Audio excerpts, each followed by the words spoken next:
சக்தி பராசக்தி.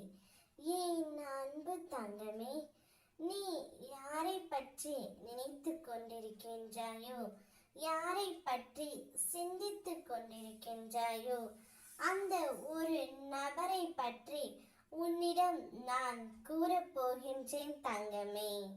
அந்த நபர் இவர்தானே என்று நீ பார், உனக்கே அது நன்றாகவே புரியும்.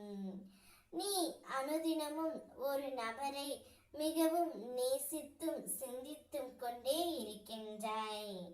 உன்னால் அவர் இல்லாமல் இருக்க முடியவில்லை. எந்த வேலையை செய்தாலும் அவருடைய சிந்தனையில் தான் நீ இருக்கின்றாய். இவை அனைத்தும் உன் அம்மாவிற்கு நன்றாக தெரியும் தங்கமே.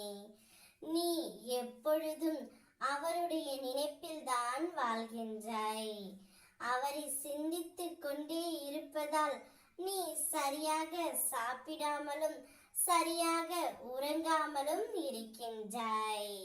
நீ யார் மீது அளவு கடந்த அன்பு வைத்தாயோ, யார் இல்லாமல் உன்னால் இருக்க முடியவில்லையோ, அப்படிப்பட்ட ஒரு உறவைத்தான் நீ இப்பொழுது சிந்தித்து கொண்டே இருக்கின்றாய். வேறு யார் தங்கமே? உன்னுடைய உயிருக்கு உயிரான உன் துணைதானே. அது இந்த அம்மாவிற்கு நன்றாக தெரியும். உன் துணையின் நினைப்பினால்தான் நீ இருக்கின்றாய். நிச்சயம் அவர் உன்னை தேடி வருவார் தங்கமே. உன்னை காணவே அவர் ஓடோடி வருவார்.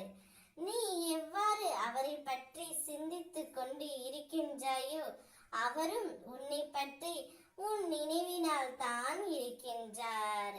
நிச்சயம் அவருடைய வேலை பளுவின் காரணமாக உன்னிடம் வந்து பேச முடியாமல் தவிக்கின்றார். ஒரு நாள் அவரே தேடி வந்து, நான் உன்னை மிகவும் நேசிக்கின்றேன் என்று அவர் வாயாலே கூறப்போகின்றார்.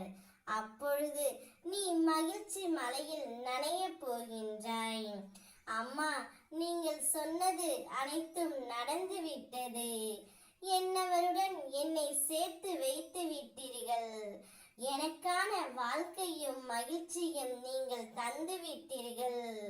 உங்களை பிரார்த்தனை செய்ததில் எனக்கு அனைத்தும் நன்மையாகவே முடிந்தது என்று நீயே ஆனந்த கண்ணீருடன் எனக்கு நன்றி கூறப் போகின்றாய் தங்கமே.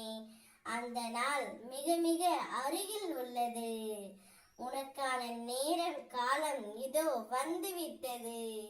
அதை பக்குவமாக பயன்படுத்திக் கொள். ஓம் சக்தி பராசக்தி.